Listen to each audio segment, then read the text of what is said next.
médicos y expresidente del Colegio Médico en Querétaro. Doctor, ¿cómo le va? Qué gusto saludarlo.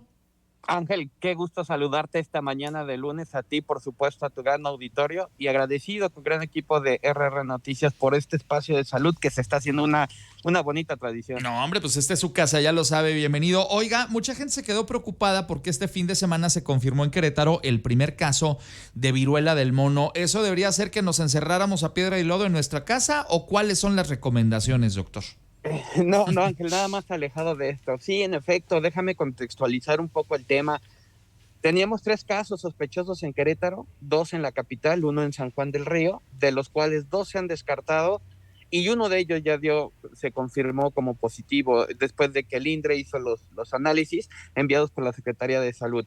Me parece que no es un momento para entrar en pánico, no es un tema como COVID, entiendo que todos estamos un poco a la expectativa del tema, hemos platicado un poco en diferentes espacios precisamente de RR Noticias de los cuidados que hay que tener. Esto es solamente estar alerta de los síntomas y las prevenciones, no es para encerrarnos, no hay una pandemia, no estamos en una transmisión local, por ahora es un caso importado. ¿Qué genera la viruela del mono, doctor?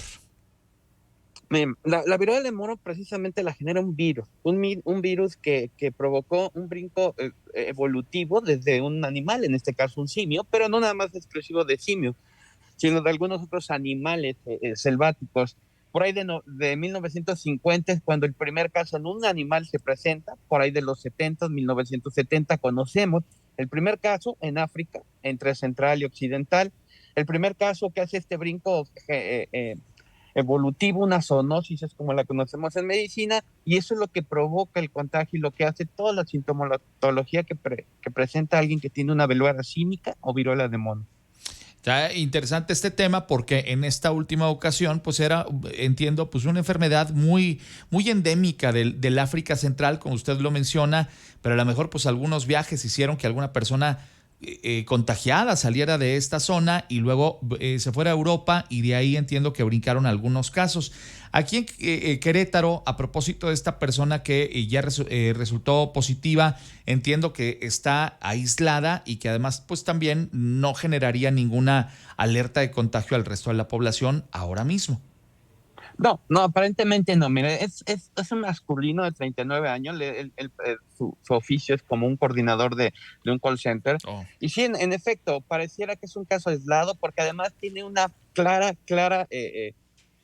contagio por viajar a un país donde este tema de viruela símica está en un gran brote, Europa, ahora Estados Unidos. Sí. Entonces, pareciera que de ahí lo importa, está en vigilancia en casa, sus contactos hay que hacerles un seguimiento estrecho entre 3 y 21 días, que es lo que está haciendo la Secretaría de Salud del Estado, y Correcto. hasta ahora no hay otro contacto que haya dado positivo ni haya tenido ningún síntoma relacionado. Es un caso aislado, no de transmisión local.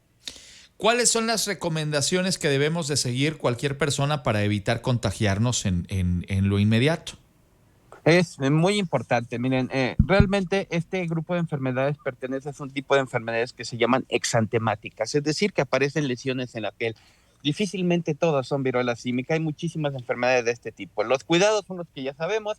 Viruela símica se transmite con un contacto muy estrecho, no es Ok. como COVID tan simple. Entonces, el contacto con secreciones de un paciente que tenga viruela símica, el contacto a las lesiones, el inhalar las costras que provocan las lesiones, gotículas, pero gruesas de saliva, Claro. no como el COVID, que son aerosoles, el no usar los mismos utensilios, ya sea ropa, utensilios de alimento, por ahí toallas, las medidas que conocemos hoy, lavado de manos, Bien.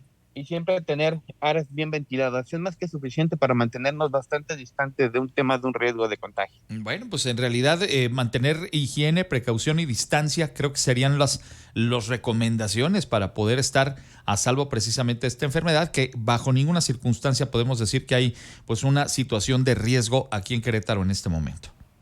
Por ahora no, Ángel, mira, hasta el 31 de julio, déjame compartirte este dato, Sí. la Secretaría de Salud Federal hablaba de 91 casos en 15 estados de la República. Querétaro se ha convertido en el estado número 16, pero aún así son casos extremadamente aislados, no hay contactos entre sí por ahora, Qué y bien. esto hay que dejarlo muy claro, por ahora el virus se comporta como lo conocemos, y mientras siga así creo que el riesgo es muy bajo, por lo menos en nuestro estado. Solamente estas recomendaciones y los cuidados y la misma indicación de siempre. Si alguien ve lesiones sospechosas, son lesiones planas que de repente se llenan de líquido, un líquido no estéril, que le llamamos nosotros vesículas, y de repente estas se rompen, se implican o se llenan de una parte costrosa, acudan a un médico y solamente será bajo la revisión médica para saber si esto es alguna otra enfermedad o hay una sospecha de ello, o si estuvieron cercanos a un caso que por ahora pareciera poco probable. Pues doctor, agradecerle mucho la oportunidad de platicar con usted esta mañana y aclararnos las dudas a propósito de este tema de la viruela del mono. Es el doctor Iván Martínez, especialista médico y expresidente del Colegio Médico en Querétaro. Doctor, feliz lunes.